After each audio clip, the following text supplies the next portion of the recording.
I hope everyone had a nice lunch. First, I wanted to thank Khalifa International Award for Date Palm and Agricultural Innovation for hosting us. And I would like to also to thank co-author on this research, Drs. Tala, Rida, and Anwar. So basically, we did agribusiness feasibility analysis for the date palm sector. And our research study was based on the national strategy for date palm in Jordan from 2020 to 2030. So it is a bankable, a profitable, water-efficient date palm agribusiness for sustainable rural development, more specifically in Jordan.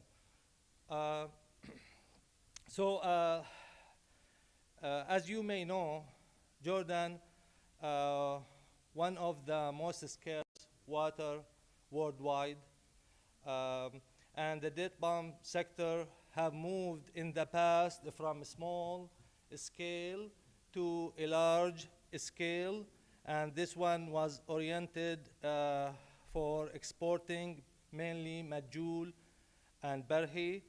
Investors and policymakers need evidence linking resource efficiency, value chain upgrading, and bankability for the agribusiness investment. So we noticed there is a research gap in the literature where they treat agronomy, markets, or sector strategies separately. We tried to combine a few Jordan-focused analysis integrating internal rate of return, net present value, and the debt service coverage ratio, water productivity and downstreams value capture in one investment model. In this model, we framed all of this in empirical assessment, and this empirical assessment for agribusiness investment. And what it applies to this as a business model can apply to other countries. So we asked a few research questions in this regard. Is date palm agribusiness financially viable under severe water scarcity? How do a plantation, cultivation, and post-harvest platforms or investments in terms of internal rate of return, net present value, payback, and the debt service coverage ratio? What are the implications and agriculture policy for sustainable rural development? So this project basically extends economic water productivity into a project financial logic, and also show how or why the shared post-harvest platform or facilities can yield larger returns than primarily production alone. And the core message was water efficient export agriculture becomes more inevitable when production and post-harvest platforms are integrated with each other. So I'll give you a little bit, also my colleagues early in the morning talked about a little bit of this information. The cultivated area in Jordan expanded from 250 hectares in 2000 to 4,000 hectares in 2023. So we see here the increasing in the cultivated land area. The number of trees exceeded 600,000 trees, with annual production around 75,000 tons. The main variety dominate the date palm sector in Jordan, Majul. And we have also the commercial segment, more than 80% of export value. So this figure shows the expansion in the cultivated area of date palm in Jordan from 2000 to 2023. So why this context matters? Jordan combines severe water scarcity with a strong private investment in premium dates. We are talking about the premium dates. The sector already has grading, cold chains, packaging, and export infrastructure. So the expansion depends on water governance. This is very important. Pest control and management, market differentiation. So our conceptual framework, we stipulated that economic water productivity, value chain upgrading, project finance profitability, and risk control, taking control of the risks and market shock. And that all leads to sustainable rural development, creating new jobs, contributing to the economic growth in the country. So water scarcity pushes capital towards crops with high economic returns per cubic meter. And this is very important in water scarce context. High value crops required cold chains, grading, packaging, marketing to realize premium prices, and bankability depends on stable cash flows. So our analysis was based on 10 hectares. We do use hectares, mostly in the Middle East. But in Jordan, we use dunams, so that means each 1 hectare equals 10 dunams. So 10 hectares is 100 dunams. So 10 hectares is international unit. We use that 10 hectares, a plantation module integrated with a shared post-harvest platform. And our analysis was based on a 25-year horizon for a plantation and a 20-year on the post-harvest platform. The baseline discount rate at 10%, stylized debt structure used for the debt service coverage ratio. So we also did sensitivity analysis, vary prices, yield, and operational cost, including combined shocks. So as you can see, in the establishment, the minimal yields in years 1 to 4, that's the establishment, rising production in year 5 to 7, and then we get to maturity or steady state in year or the 8th year and beyond, okay? So cash flows are modeled as annual revenues minus the operational cost and capital expenditure where applicable. Production and price assumptions are conservative and benchmark against sector references. The debt service coverage ratio also matters because lenders evaluate repayment capacity, the credibility of repayment capacity. So moving on the capital expenditures for 10 hectares plantations. So we have all of these expenditures, the capital expenditures, land preparation and leveling, and these in JD, if you want to know in US dollars, so you can multiply these numbers with 1.4, so you know the numbers in US dollars. Drip irrigation systems, tissue culture seedlings, planting and establishment, machinery and equipment, and the total capital expenditures, excluding lands, it's around 227,500, while the annual operation cost at full production in JD also, including labor, water and energy, fertilizers, and other inputs, pesticides, pest management, maintenance and repairs, and the total operational cost, it's around 83,000.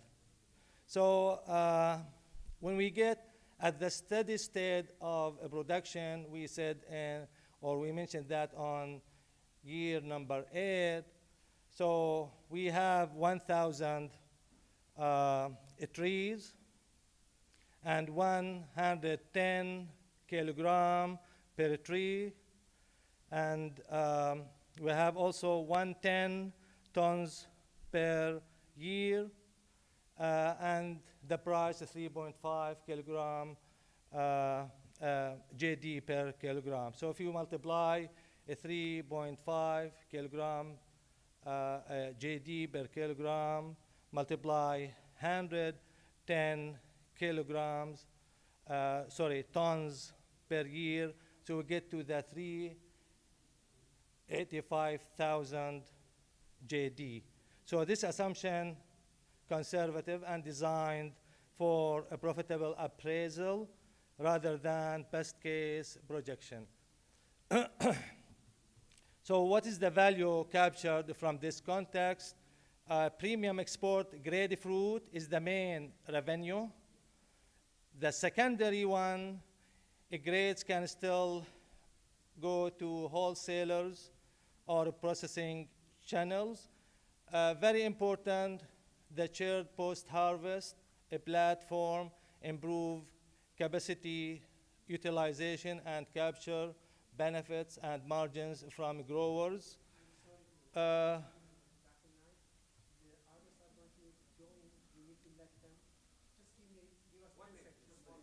Okay, time break. Okay.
Okay, coming back, so we talked about the value captured in this business model. So I'm gonna move on for the indicators for the agribusiness feasibility analysis model. Um, in the in the plantation, the IRR, the internal rate of return, was 18 to 20%. But when we integrate the shared post-harvest platform or facility, we get up to 40%. And this one, a plantation payback in the 7 to 8 years, and the payback also for the plantation less than 4 years. So the positive net present value at 10% discount rate in both cases. In case of a plantation and integrating the post-harvest platform, the shared post-harvest platform. Also here, the best case plantation for internal rate of return was 19%. If you can see here on the base case, but let me start. You can hear me. So if you see here, that's the best case, we got IRR 19%. But when we deduct also from the price minus 15%, and we add operational cost plus 20% and yield minus 20%, this one in the combined shock, we even get 13% IRR, okay? So that's the strongest downside combination we get, and the yield is still around 13%. Most importantly, branding, certification, equality, compliance, food safety standards, all of these ones are critical to preserving margin resilience. So the takeaway message on this, and the investment case is robust, but differentiation must be defended. We also did the sensitivity analysis test, and the IRR was or remained or stayed resilient. So also here, illustration for the debt service coverage ratio. In year 5, we hit 1.3 almost, but in year 7 was around 1.6, and in the maturity and steady state, in year 8 we had around 1.7 to 1.9, the debt service coverage ratio. Also here we highlighted the impact of water, salinity, probably including droughts, you can name it, and the risk and the impact on livelihood, rural livelihood, energy, and the red palm weevil, the impact of these, and what are the on prices compliances. So overall bankability is feasible, but not automatic, and it depends on disciplines, operational control, and institutional coordination. Here, this project or research were related to sustainable development goals, mainly SDG 6, which is water management, SDG 8, which is economic growth, and 12 and 13, the climate change. 12 is sustainable production and consumption. So the study also suggests that a private agribusiness investment can complement public climate adaptation and rural development objectives. The take-home message at the end Jordan's Majul focused date palm sector demonstrate that water scarcity and profitability are not mutually exclusive. Plantation economics are strong, but the highest and fastest returns when we integrate that with the shared post-harvest platforms. Financial resilience depends on water governance, equality management, pest control, and market differentiation. Date palm agribusiness can be framed as a practical rural development investment. Finally, I would like to remind you with the IRR that we mentioned, 18 to 20%. When we integrate the post-harvest platform or facility, we get 40, almost 40 to 45%, and the debt service coverage ratio 1.7 to 1.8. So take away message from all of this: economic, water productivity, value chain upgrading, and project finance profitability. Thank you very much. I hope I'm on time. Dr. Naim. We can get one or two questions for Dr. Naim.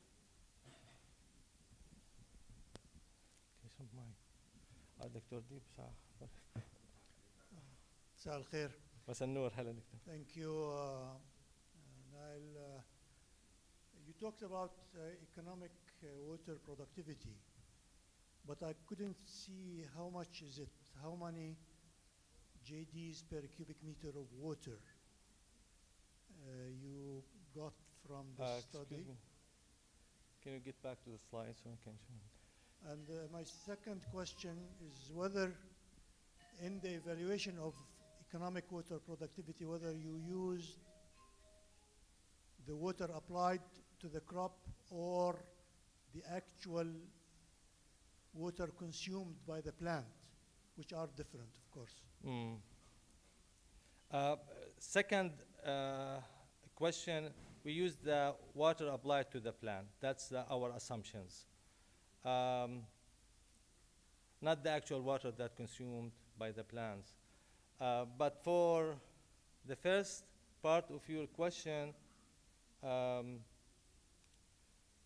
this is very important to evaluate or assess the value per cubic meters, right? And we did that through the internal return of the internal rate of return. When we mentioned that on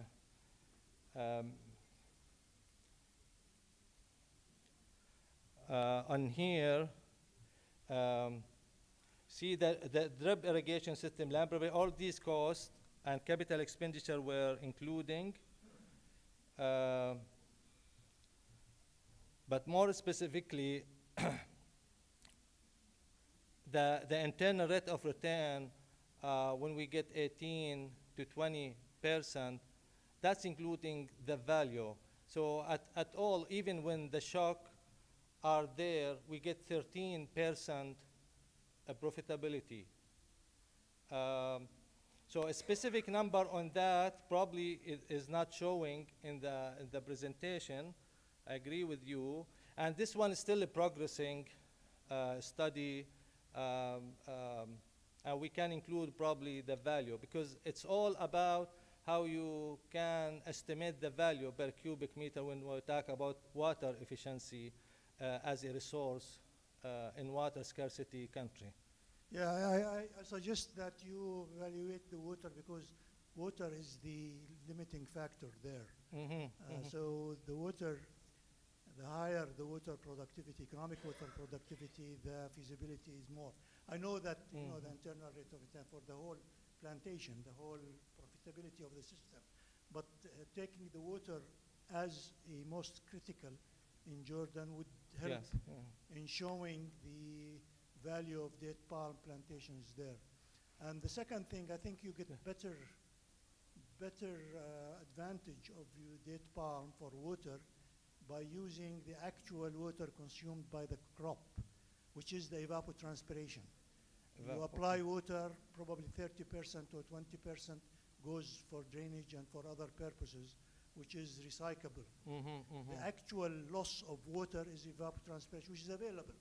So you relate the water productivity to the evapotranspiration would be bring higher values for using date palm Exactly, for yeah. irrigation. I think we need to collect more data on that, especially when, how much the plant is consuming water. Yeah, thank you, Dr. Dean. Okay, thank you so much. We want. Can we move the second one? Great Yes. question. Okay. يعطيك العافية دكتور. بس ملاحظة ويعني ما بعرف اعتبره ريكويست. خلينا نوحد اسم الفرايتي اللي اتفقوا عليها جائزة خليفة الدولية على اسمه مجهول. انت كاتب مجهول. مجهول. انت كاتب مدجول.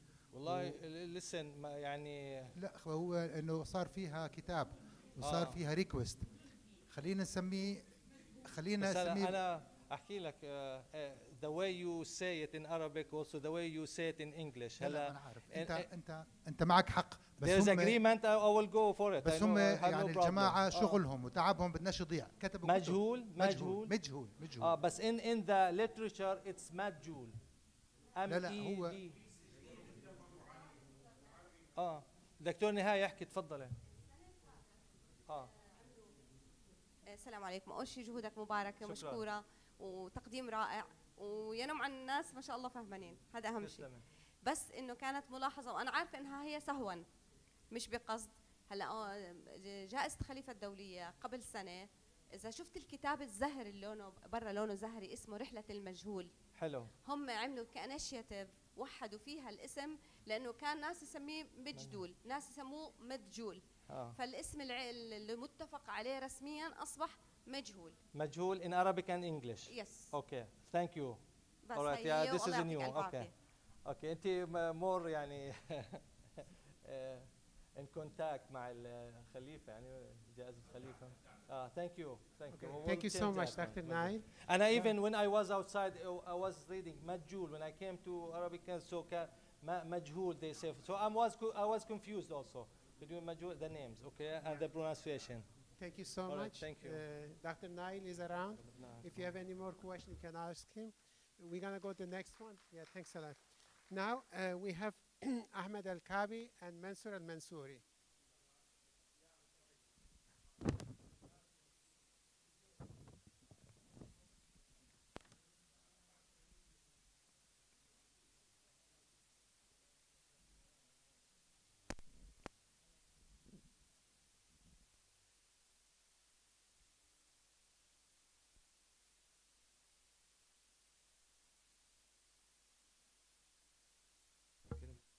أعطني الميكروفون هذا.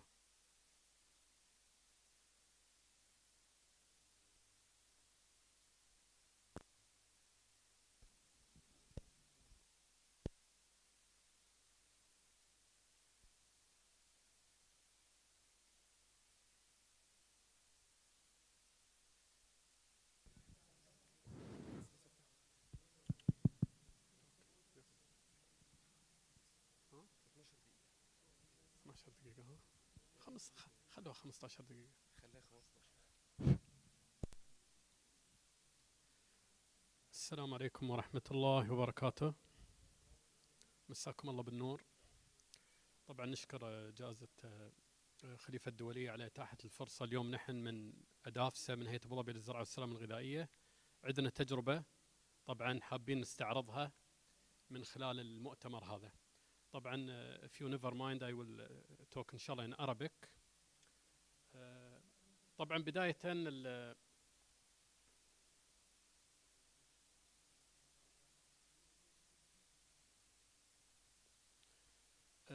هذه في الحقيقة هي مشاهدة observation. الobservation عبارة كانت عن اخترنا 250 مزرعة في إمارة أبو ظبي لتطبيق أفضل الممارسات الزراعية الجيدة في مجال النخيل. وطبعا هذه الممارسات من ضمنها طبعا التنبيت والتسميد التكيس الورقي، بالإضافة إلى التسميد. فكانت عندنا 15 ممارسة، ونحن اليوم راح نتكلم عن بارت بسيط من التجربة هذه. هذه التجربة تقريبا استمرت معنا، أو المشاهدة هذه استمرت معنا 4 سنوات.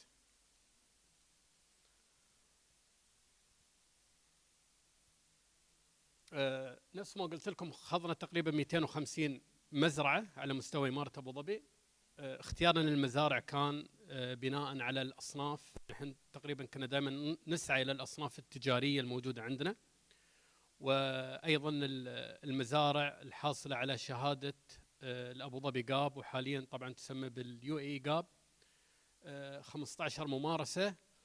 ومن الأشياء اللي طلعنا فيها مؤخرا اللي هي قسمنا المزارع إلى A و B و C بناء على تطبيق الممارسات الجيدة.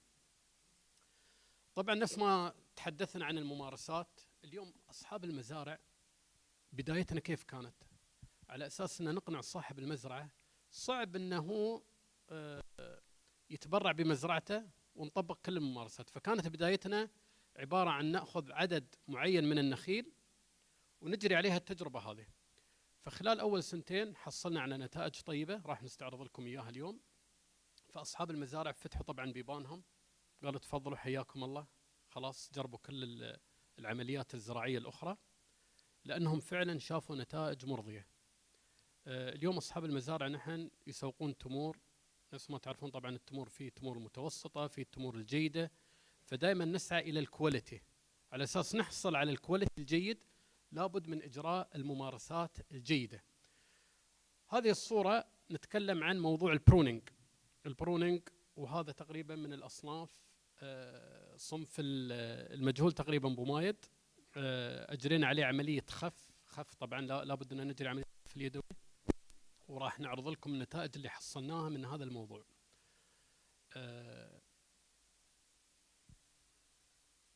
أيضا موضوع التكيس الورقي. التكيس الورقي هذا after pollination immediately. عملية التكيس الورقي أعطتنا أيضا نتائج طيبة.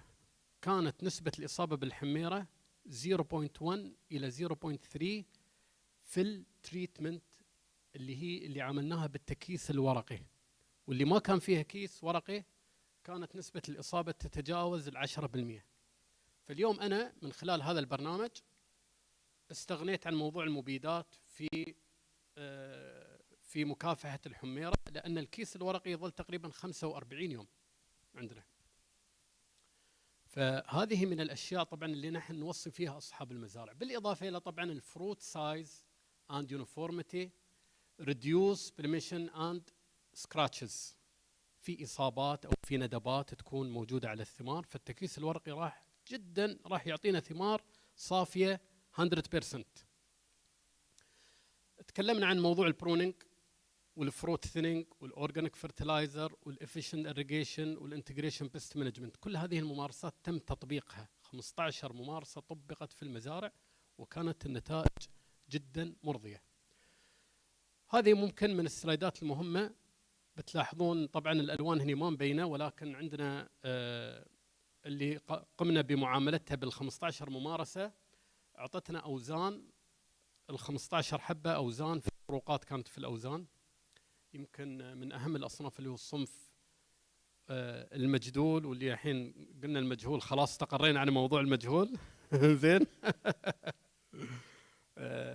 فأعطانا وزن. طبعا هذا الوزن بس إخواني للعلم الدكاترة والمهندسين، الوزن يفرق عندنا في تسويق التمور. التمور إذا كان لها وزن معين 50 حبة يحصل على تصنيف جيد، كاتيجوري جيد. كاتيجوري جيد معناها مبلغ أكثر. فبالتالي هذه التجربة أرضت المزارعين بهذه النتائج. فالحمد لله نحن إن شاء الله راح نتوسع في هذا البرنامج زين في المراحل القادمة. أنا ممكن الجزئية الأخرى أتركها للزميل منصور المنصوري بومايد.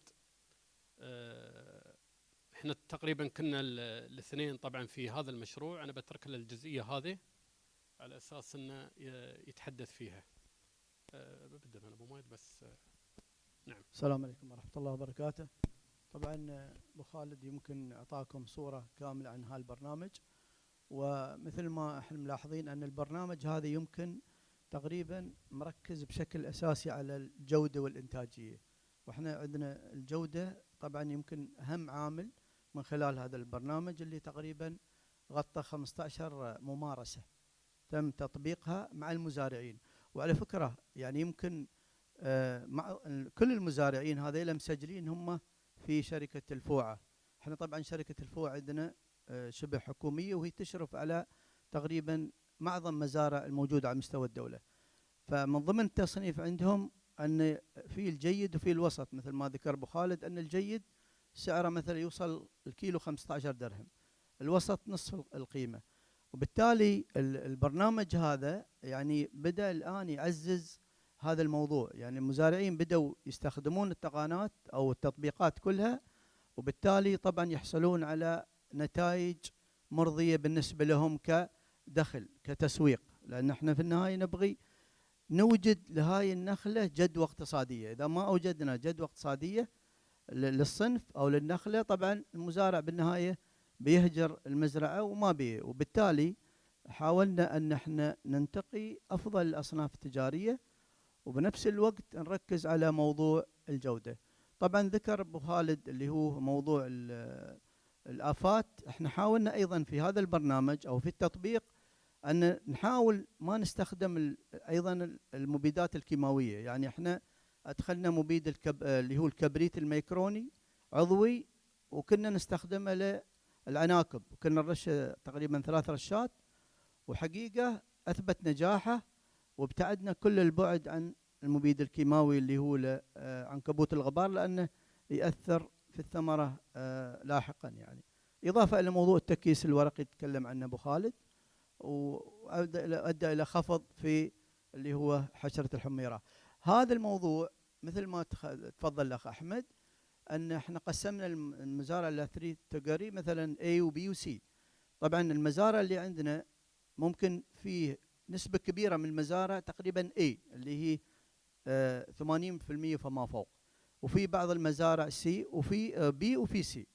احنا حاولنا خلال البرنامج هذا نقيم المزارع هذه، فقيمنا المزارع وبدينا نعطيه درجات. يعني نعطيه المزرعة السي نرفعها إلى بي، وبي نرفعها إلى اي، لأن في النهاية يهمنا أن نسبة الاي تكون تقريبا 80%، وهذا احنا هدفنا من هذا البرنامج ككل. هذا البرنامج حقيقة طموح، وبيحاول إن شاء الله بيعمل نقلة نوعية للمزارعين على مستوى الدولة كذلك، وهدفنا الجودة. يعني يمكن الآن السوق يعني دائما يطلب الجودة في الإنتاجية. وجود هذا البرنامج وتعاون المزارع بنفس الوقت، وعندنا اللي هو الأبو ظبي جاب الآن طبعا UAE جاب، هذا طبعا بيعطينا دفعة قوية إن شاء الله نحو نجاح هذا البرنامج. عندك أبو خالد الختام. طبعا نختم لكم الموضوع يعني وملخص المشروع هذا او البرنامج هذا. اليوم طبعا اكيد راح يكون في KPIs ممكن يعمم مثلا على المهندسين، ان يا مهندسين اليوم مزارع السي خلال 2 سنين او خلال بعض من السنوات ترفعون مزارع السي تحولونها لمزارع بي، ومزارع بي الى مزارع اي. فبالتالي اليوم التقييم هذا راح يكون بناء على الممارسات.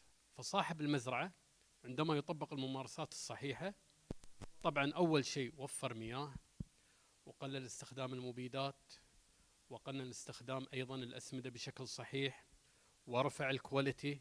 فبالتالي اليوم نحن حسنا مستوى التمور من خلال برنامج ممكن بداية طبعا كان برنامج إرشادي عبارة عن مشاهدات، ولكن اليوم هذا يطبق بشكل مباشر بالنسبة للمزارعين.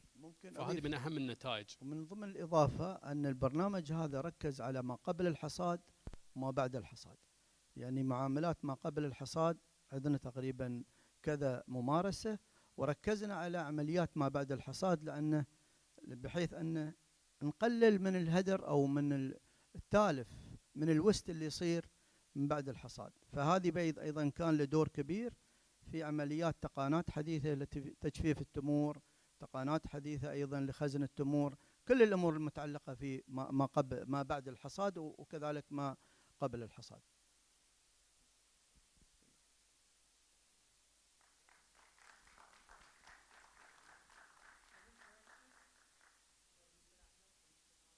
تفضلوا. دكتور دويري عنده. السلام عليكم. أنا مهندس. الله يعطيكم العافية. صراحة أنا سمعت التجربة وشفت النتائج كانت مرضية جدا، وحضرتك حكيت إنه إحنا عملنا تطبيق براكتس لأكثر من شغلة، عملنا تكييس، عملنا كل شيء تمام. الآن بعد هاي المرحلة نحتاج شغلتين، نحتاج التقييم الاقتصادي إلها، نحتاج الإرشاد الزراعي، إنه نعمم هاي التجربة على باقي المزارعين مشان الكل يستفيد منها، ولا لا؟ هل أنتم عملتوا هيك شيء؟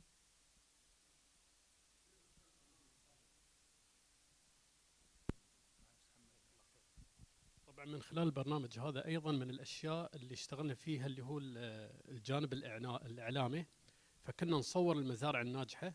كان عندنا برنامج اللي هو إيدك مبروكة، فكنا نصور المزارع الناجحة، فنصور العمليات الزراعية ونعممها على السوشيال ميديا، على قنوات التواصل الاجتماعي. فاليوم الرسالة كانت تبث الممارسة الصحيحة إعلاميا على المزارعين يشوفون هذه المشاهدة، يشوفون النتائج، فالكل يحاول يتبنى. طبعا المرحلة الحالية إن شاء الله راح نشتغل مع الإرشاد زين بشكل مباشر، والإرشاد ينقلها على باقي المزارعين. يمكن بعد كذلك. بالضبط. لا احنا بالبداية بدينا مع الإرشاد وعملنا دورات تدريبية مكثفة للمرشدين، أهلنا المرشدين لهالبرنامج، وبطبيعة الحال المرشدين هم اللي بالضبط ينقلوا. فهذا هذا هو. نعم مثل ما تفضل يا أخ أحمد. أولا بسم الله، وإحنا شكرا لكم، وإحنا صار توحيد لاسم المجهول، وهلا خلاص حنطلع ونقول المجهول. يعني زمان لما واحد يقول مجهول نقول له لا يا أخي، هلا خلاص اتفقنا هلا في اسم مجهول. النقطة الثانية اللي هي العمليات الزراعية. What is disturbing إنه أنت لما بتروح تشتري تشتري باكيت شوكولاتة تقريبا it is uniform، ومعروف قديش وزن حبة الشوكولاتة. صحيح. نحن هلا بعده مش مفهوم قديش احنا what is the desirable size of the fruit of مجهول. ما بديش انا واحدة وزنها 50 جرام وواحدة ثانية وزنها 20 جرام. we really want انه ننطلق الى قديش وزن حبة المجهول. وهيك انت هالتجارب هذه اللي عملتوها كلها، انا I think انه نحن لازم to characterize صنف رقم واحد، I mean whatever.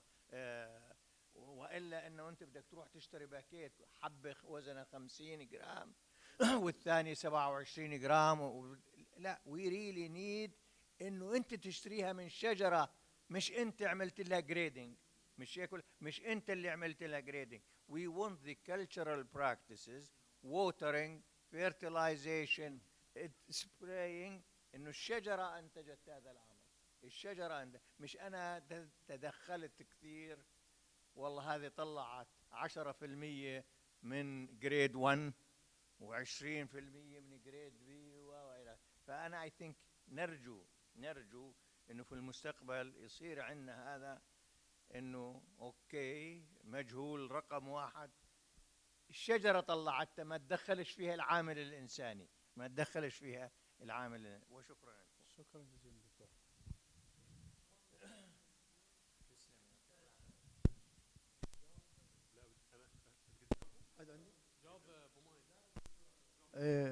دكتور مثل ما تفضلت انت، يعني احنا مثل ما تفضلت احنا ممكن مركزين كنا على الاصناف التجاريه موجوده في دوله الامارات، يعني ممكن واضافه الاصناف المستورده اقدر اقول عنها. يعني احنا ايضا مركزين على الاصناف الدارجه عندنا ولها سوق، وهذه احنا نبغي، لان على فكره احنا اصنافنا تعتبر محليه وعالميه. الآن لله الحمد أن أصنافنا بدأت تغزو العالم. بالضبط هذا اللي نبغي، فنبغي طال عمرك بالضبط هذا اللي نبغي الفرد، نبغي الدباس، نبغي اللولو، عندنا أصناف ما شاء الله نفتخر فيها، وهاي اللي نبغيها الآن احنا نصدرها العالم من خلال هالبرنامج. مثل ما تفضلت نبغي المزرعة كلها تكون جريد اي، كلها تكون ما شاء الله بمستوى عالي يعني. هذا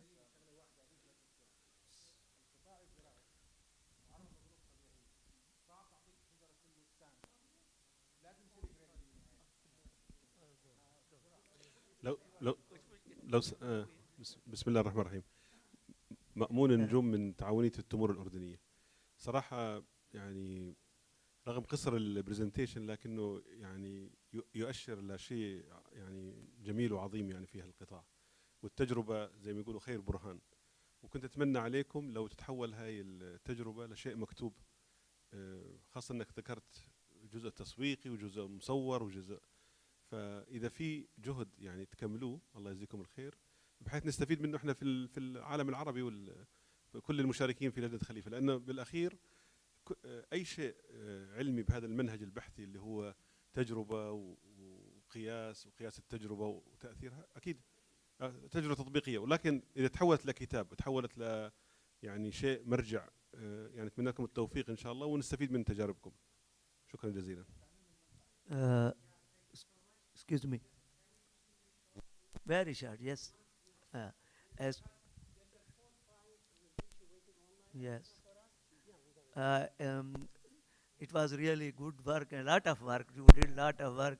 But did you find anything good to control the fruit drop? Anything good to control the fruit drop? Could you please translate it, sir? Fruit drop, as we mentioned here, maybe الحميرة best is one of the most one to make يعني fruit drop, and also irrigation. Irrigation, if we يعني manage the irrigation system frequently, we can decrease the drop of fruits, especially for some cultivars like sheshi, like khnezi, like maybe ngal. So we almost controlled, yeah. Fruit thinning, maybe we observe that in مجهول. Someone say مجهول. Then مجهول, if we keep make thinning for مجهول, drop of fruits will decrease. Yes, we observe that.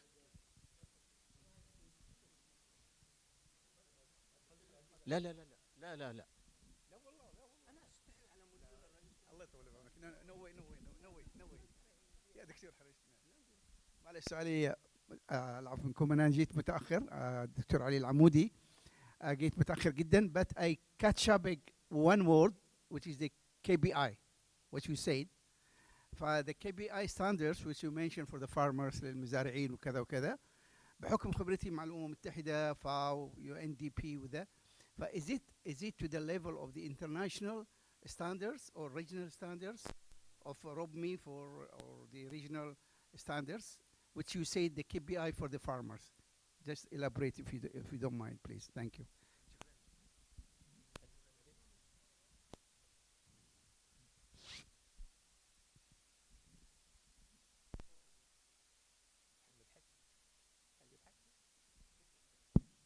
الصوت أظني واضح ها؟ بس قرب الميكروفون. تقريبا الدكتور البرنامج هذا نحن هو تقريبا مطبق في مزارع الأردن وفي المملكة العربية السعودية وفي كثير من المزارع، فإحنا تقريبا كستاندر هو ثابت في موضوع البراكتس الموجود هذا. نعم يعني مطبق، حتى شفناه في المكسيك وفي تقريبا مزارع كاليفورنيا في الولايات المتحدة الأمريكية فيها الممارسة مطبقة موجودة لمعظم التقنيات هذه.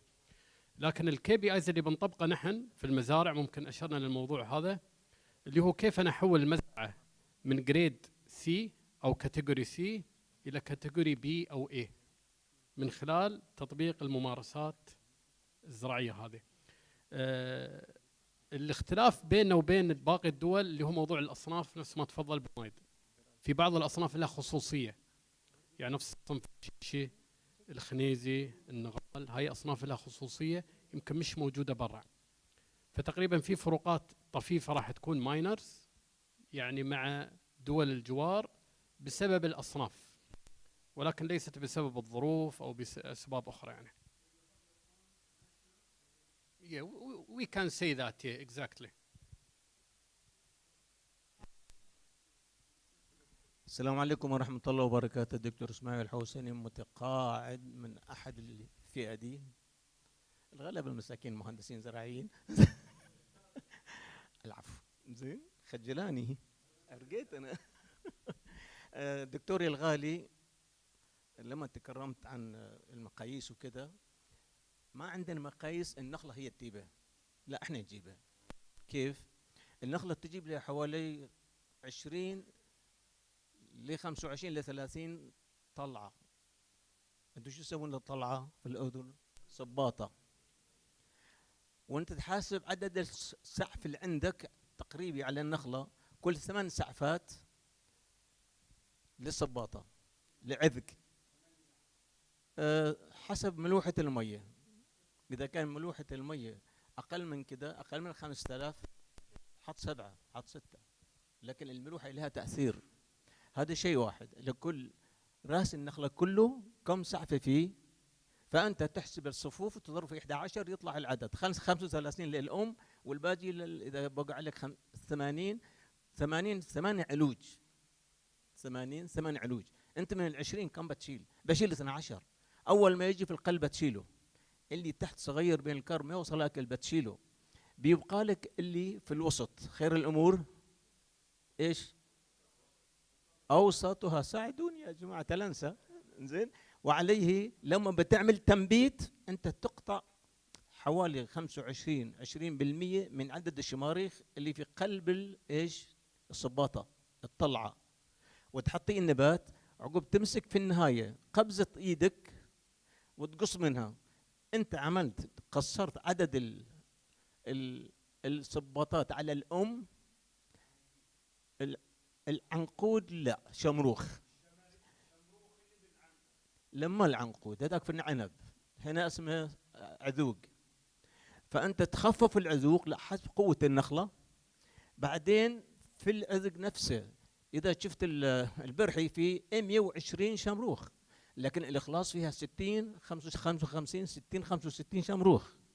طول شمروخ البرحي تقريبا 45 سنتي، وفي 140 حبة تمر. شنو؟ حبابه. التمر عقب ما تاكلونه. زين. فأنت شو بتسوي؟ قصيت النص، خففت عدد الشماريخ، عليه الأكل أو المية اللي تجي للحمل بيكون خف الضغط عليه. عندك الشمروخ فيه 120 حبة. في الإخلاص مش محتاج الشد كثير لأن كله فيه 45 50 حبة. لكن اللولو والبرحي والشهل وهدول فيها بما يعادل 120 حبة. فأنت لازم تشيل حدود أكثر من ربع الشمروخ. أنت خففت عدد الزحمة اللي على الشمروخ. كما أنك رحت للمزرعة ومودي معك خبزتين زعتر وأنت قاعد، ولا الدكتور أحمد ياكم تعطيه وحده للدكتور أحمد، كليته لكن ما شبعته. لكن عقب يونك دكتور أحمد ودكتور علي وزوجته وياك الخبزة صارت لي 4، حصل لقمة واحدة لا عرف كله ولا عرف شبع. لذلك أنت شو بتسوي؟ بتوزع بهذا الشكل عليه التيب اللي تبغيه، وفي المجهول يستجيب. ما كل النخيل تستجيب. دقيقة، الدباس يستجيب، الخنيزي يستجيب. اوكي 1 minute only. 1 minute only. في المجهول انت تشيل حبه ورا حبه. في الاردن شفت العمل كيف يسوون انا ومتابع وياهم، حبه ورا حبه تعطيك 50، وكل شمروخ فيه 20 حبه تعطيك 50 جرام وزن، ويكتب عليه جامبو ويبيع الكيلو 140 درهم. وجزاكم الله خير.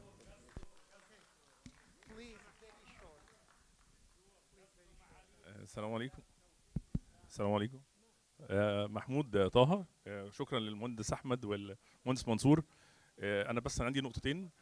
النقطه الاولانيه، انا بس عايز اعرف انت حضرتك نجحت في مشروع ان انت تجمع 250 مزرعه وتعمل تحتهم مظله تقدر تشتغل بيها. انا عايز اعرف بس المشاكل اللي قابلتك فيها الاول وتغلبت عليها ازاي. دي نقطه. النقطه الثانيه مكافحه سوسه النخيل، هل انت عملت منطقه معزوله او عملت المكافحه للمنظومه دي؟ لان دي اكبر مشكله بتواجهني دلوقتي، استخدام الكيماويات في مكافحه سوسه النخيل. شكرا. Okay, thank you so much. You see, Mr. Ahmed and Mr. Mansour, there's too many question, concern. It means you do great job. Just continue, go for it, inshallah. Okay, thank you so much again.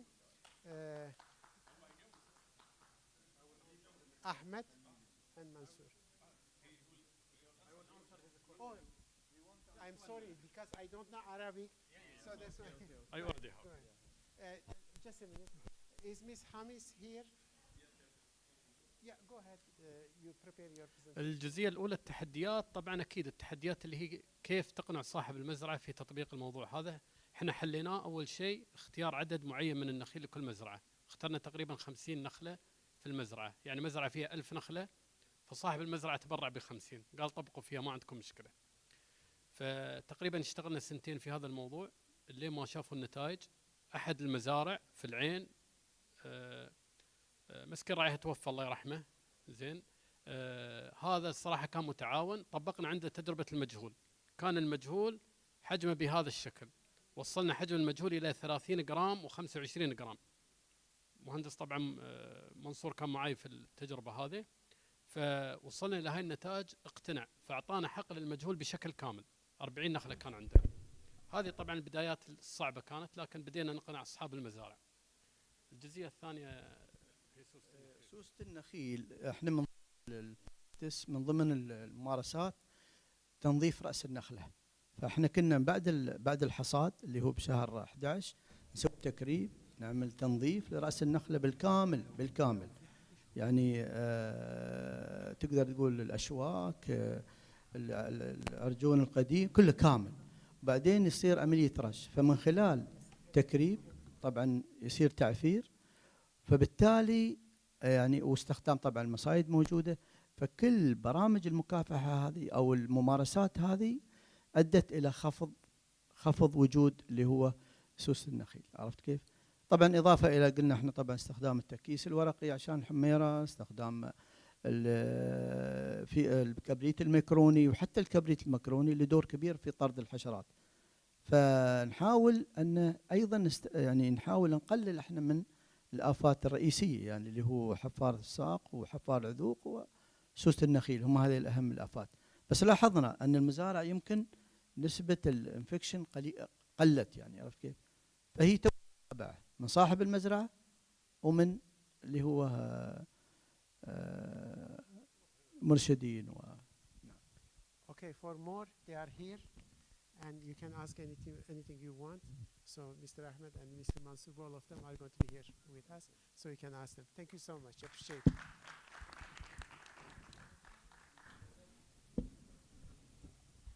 Okay, Ms. Hamis, you can start. Yeah. So good afternoon, everyone. Thank you for joining us today. I'm here. I am Hamis Ali, the research and the innovation lead in Valorizing Research and Innovation Center based in Egypt. Okay. And I'm here to introduce one of our latest innovations in the agricultural sector related to palm pith.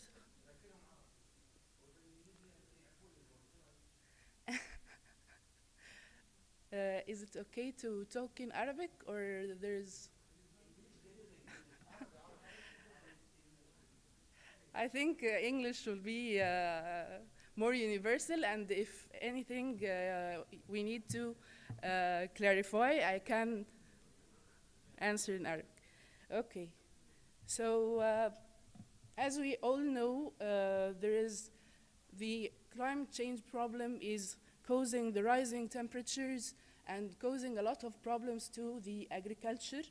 And for example, it affects the yield of crops projected to increase the fall in the yield by 8% by 2050, and this drives the need to control the environment systems for agriculture and the growing media. For example, here in MENA region, we are resembling about 14 out of 17 water-stressed countries in the world. So this situation is driving the need of us to acquire and import soilless growing substrates from other countries, like peat moss, for example. In 2024, the MENA has imported around 450,000 tons from peat moss, and this is imported from Canada, Baltic, and Nordic countries. The thing is, although peat moss is natural, but the extraction of it releases the sequestered carbon and participate in the climate change and the rising temperature and the carbon emissions. On the other side, we have the alternative to peat moss, which is cocoa peat, and it's mainly localized in the South and Southeast Asia.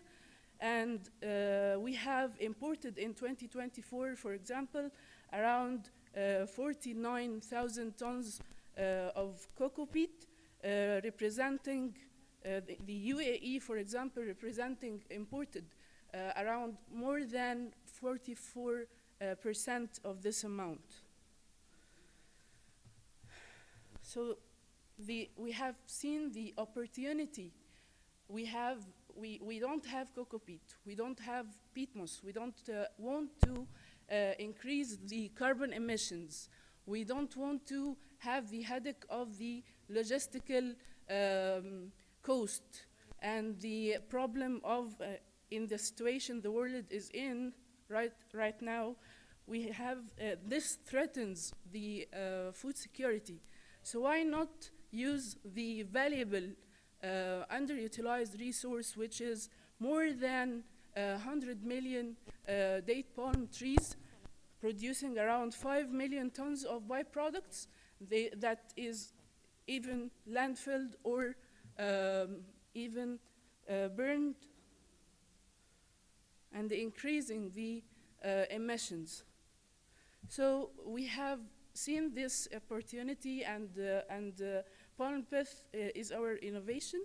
It's a peat-free, soilless growing media. It's made 100% of date palm residues, and it's made by a proprietary technology owned by Valorizon. The thing is of this technology is about the defibering of the date palm residues and having this spongy structure that is rich in lignin, like cocoa peat, and it have the high structural stability and comparable water holding capacity and aeration such as cocoa peat. Okay, so we have done our work in the lab scale. Then what else? We have to have this product on the ground and on a commercial level. We have started building our first factory with a capacity of about 3 tons per day. And nowadays we are building our extension, which will reach 10 tons per day, and started implementing the quality assurance systems, and even starting to export containers to our collaborators in the Europe. So in the manufacturing process of date palm pith, we have 2 products. The main product, which is palm pith, and it's already market available in the form of 5 kg blocks. And also we have our byproduct, which is the mulch that can be used as any mulch to retain the moisture inside the soil. So after we've manufactured and opened our factory. So what else? We have to have a field experiment that say that this product is okay to grow in, it's safe, no phytotoxicity. So we started with the physical, chemical, and biological analysis. For example, as we can see, the pH and EC are comparable to the cocoa peat, and the phytosanitary safety says that it's within range and there is no problem with the substrate to be used. After this, we had a collaboration with one of the Egyptian companies that grow the seedlings of strawberries. By the way, this is one of the field experiments we have done. We have done several experiments in collaboration with European collaborators, and the results were very promising. So this experiment was have been done on in winter for about 3 weeks, and the humidity was about 75%, 18 degrees centigrade, and they have done the trial in comparison, comparing their own mix with a mix that contains about 70% of the palm pith.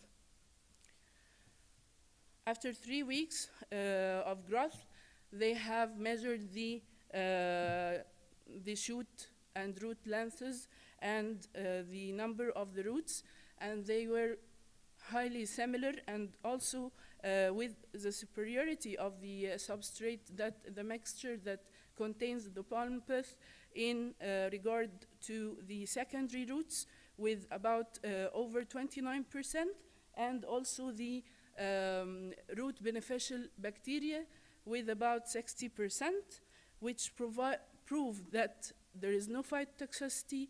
The plant can be grown in this. So in conclusion, palm pith is locally sourced. It can reduce the carbon emissions. It can reduce the amount of imported substrates. It valorizes the date palm residues, which very valuable to us. And the field experiments have been proved that it's not phytotoxic. It can be grown on for crops, or for sensitive crops like strawberries, and also for ornamental plants. And thank you.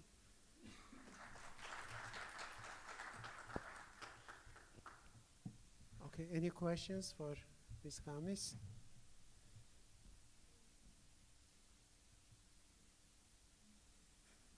Just a question about the residue of the date palms. Which part of the date palms has been used? And is it compared with the cocoa beet with the results of salinity and also the growth? Regarding the salinity, as I said, the EC of the palm pith is about 0.2 to 0.5 millisiemens per centimeter, which is really a very good range to grow a lot of a very big range of crops and plants. So its salinity is okay.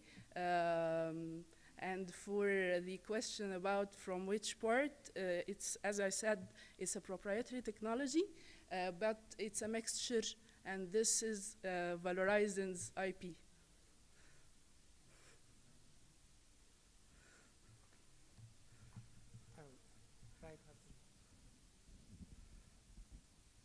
Thank you for your nice presentation. Anyhow, I would like to ask about the phytosanitary safety. Yeah. You have E. coli less than 10 chloriniform unit per gram. Yeah. Just tell us how we could find E. coli in a plant tissue. So, very good question. by the way. Actually, whenever someone is growing a date palm tree, there is compost that can be used in the soil under the tree, and this can participate in this percentage. So it's not in the process itself, but it comes with the byproduct. It's embedded inside the byproduct, not coming from the processing steps. Maybe. Yeah, I agree. Yes, Yes. Thank you for the presentation. I think the parameters you have taken the length of the roots, correct? Yeah. Then in your conclusion, you said it reduces the carbon emission. How you measure that? Okay, so when How we you come to talk this about conclusion? okay, yeah, sure. Dr. Saeed Awad is our CEO, and he wants to answer your question. First of all, thank you everyone for watching this presentation, and thank you, Hamis. But currently, last year we have, yes. So currently, last year we have successfully managed to collect 5,000 tons of the byproducts and convert them to palm pulp. And we have, in that form, we have managed to cut the carbon emissions from burning those 5,000 tons.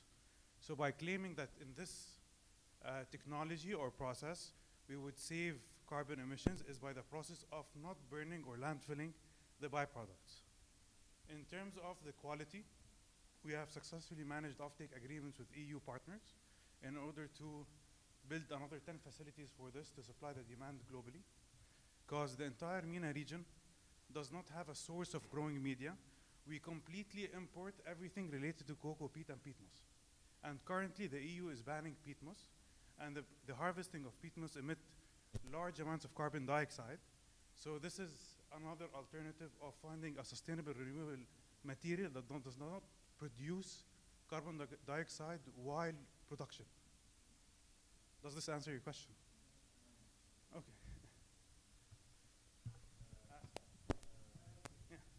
Because, okay, thank you. If you're talking about the waste, normally the waste, definitely, I agree with you, it has a lot of problems, farmers, they can burn it, or it can produce contamination, etc., etc., etc. But you have to be careful about the carbon emission, because there are so many things, and it has not been proven that it contributes that much, for carbon emission. Okay, so I think this conclusion, it should be. It's a bit vague. The second thing, the only parameters mentioned in this experiment, the root length. Correct? Root and shoot lengths, and The also root the and shoot lengths. yeah, What and about- also the secondary root number. What about the physiological parameters for the plant? The chlorophyll, the photosynthesis capacity, etc., because Yeah. they are more important indicators even than the root system. Yeah, that's because we have done a lot of such experiments in Germany. Uh-huh. And we come to the conclusion, if you consider only the root, Mhm. this is, it will lead you to the wrong conclusion. I You have to agree. take the whole Yeah. package. Yeah, yeah. Root and physiological parameters and plant growth. I agree. I want to comment. I want to say one thing. I want to say one thing. I agree. I totally agree with you, and it's just the early results. The study is still ongoing, and we are waiting for the results to come more and more related to the physical properties, the effect on the plant fruiting, and so on. So inshallah, the results will come, and you will see the full results. Thank you. Let me just add one comment in a very short time regarding our colleague comment. When you talk about CO2 emission, Yeah. I know that you instead of burning 5 tons of Exactly. so you make use of them, so we make a contribution to CO2 emission reduce. The other thing is this kind of soil or peat, it is used, sir, it is used for early stages. This guy, his name? This kind of material is used for the early stages of growth, and it is not for the whole season. We use to make transplants, then we transfer the transplants to the soil. Exactly. Thank you. Thank you so much. Okay, thank you.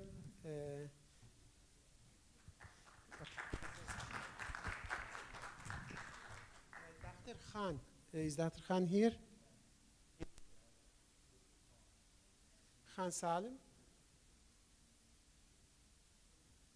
Is Dr. Khan Salim here? Yeah, presenter. Okay, then we have, yeah, we have Ismail. She's our graduate student, PhD student, and we're going to listen to her.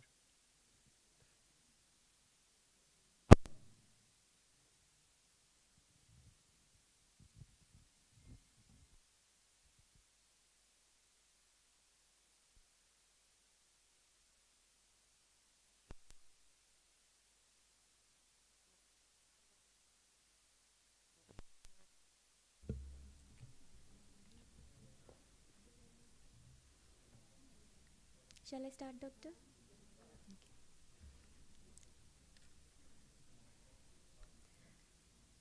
Good afternoon, everyone.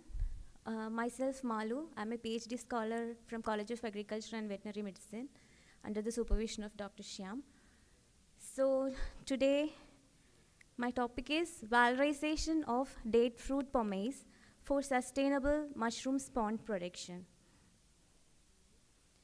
So you all may be knowing that date fruit pomace is a byproduct of date syrup industry.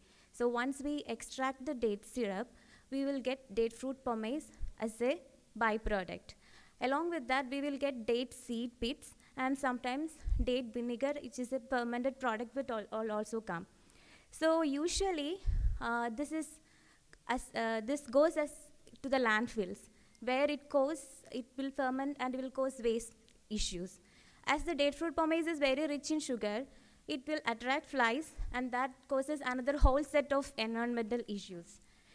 So our study was to try whether we can use this date fruit pomace for something useful. And previous studies have shown that the utilization of similar agricultural residues have been successful in mushroom production. So why this matters? There is an underused residue stream. Date syrup and concentrate processing leaves carbohydrate-rich date fruit pomace, which is commonly downgraded or discarded. Nowadays, there are a lot of research going on regarding the use of date fruit pomace for fiber and other applications, but in general, the production of date fruit pomace is very high, and we can explore a little bit more. Another important thing is, if you check the mushroom production line, the mother spawn production is conventionally done using food grains. So it is basically prepared out of cereal grains, which adds cost, and we are relying on food grains for something which is not directly edible. So the food production, the grain which should go to the people for consumption, we are using it for something else. So if we are using date fruit pomace instead of the conventional grains for mother spawn production, we can sort out this issue. And it is a cleaner production opportunity for the date palm industry. So our research question was, can date fruit pomace replace grain-based mother spawn substrate for Hypsizygous almerias, which is known as elm oyster mushroom? It's a kind of oyster mushroom. So the study design and experimental workflow was as follows. Initially, we have characterized date fruit pomace. The oven-dried DFP was milled and profiled for mineral composition using ICP OES to identify whether they have the nutrients enough for mushroom spawn production. Then we did the pilot screening with conventional grains such as rice, wheat, bajra, and barley. The third step was to optimize the pre-treatment. We have tested them with rice control. Then we tested the date fruit pomace unwashed. Then we washed date fruit pomace, and we did some thermal treatments to optimize the use of DFP as a mother spawn substrate. And finally, to validate, we have conducted the fruiting and yield test. The growth and yield were measured, and bioefficiency was calculated. And all the statistical tests such as ANOVA, Kruskal-Wallis, and multivariate analysis were conducted. So when we checked the elemental profile of date fruit pomace, we came to know that it's very rich in potassium, calcium, magnesium, and trace elements like manganese. So we went on with the pilot screening. We conducted an initial study using various mushroom species to identify which one is good, and we selected Hypsizygus. And we conducted a comparative study along with the conventional grains. And surprisingly, we found that the colonization was very early, and it spread very fast in DFP. The fungal mycelium grows very good in DFP when compared to the grains. So we went on with the experiment, and we tried to do it a bit more elaborately. So we tried the 100% colonization time for the washed DFP was a bit more when compared to the rice control. Then, but the unboiled DFP was contaminated 100%, so we avoided it from the treatments. Then we went on with the experiment and did the fruiting and the yield, growth and yield studies, and we found out that the days to myceliation was on par for boiled DFP, and days to fruiting is also on par.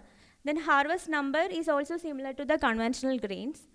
When it came to the yield of the mushrooms, we found that it was highest for DFP mother spawn and lowest for washed DFP.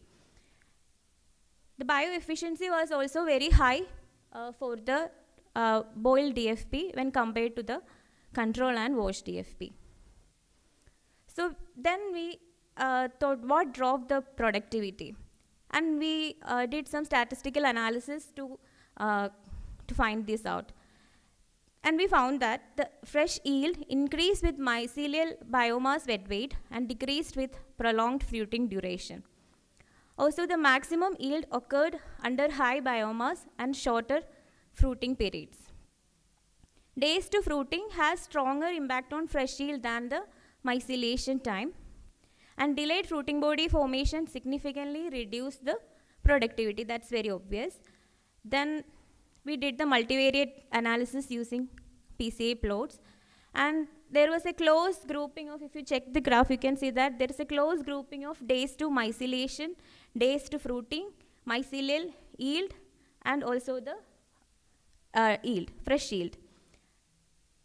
So all these things are closely related, and DFP had a strong influence on all these growth and yield parameters. To conclude, DFP is a mineral-rich substrate, and we can use this to support fastest mycelial growth in pilot screening. And boiling is a decisive important step which prevented contamination and restored spawn quality. Boiled DFP outperformed the grain control on fresh yield and bioefficiency, making it a strong practical option.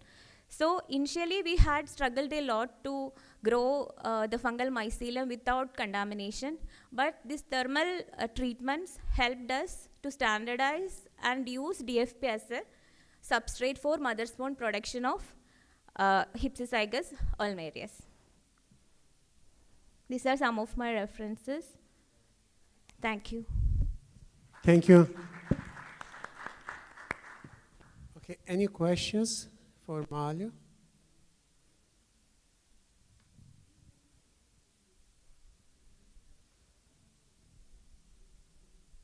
questions? Okay, thank you so much. Thank Bye. you. Yeah, the next presentation is going to be online. Mr. Sayed Abbas.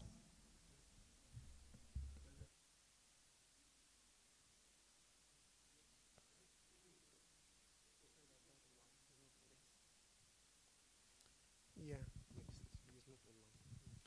Mr. Kadri Karim.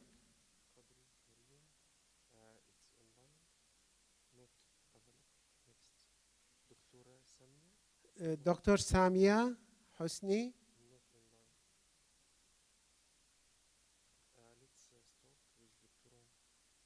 No, they're going to start after.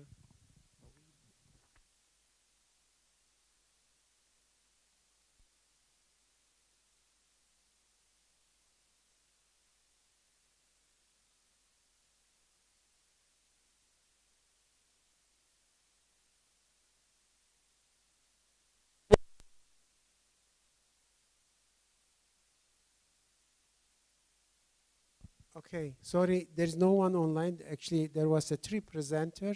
None of them are online right now. So we're going to have a break now, and we're going to start at 4 o'clock. Okay, thank you so much.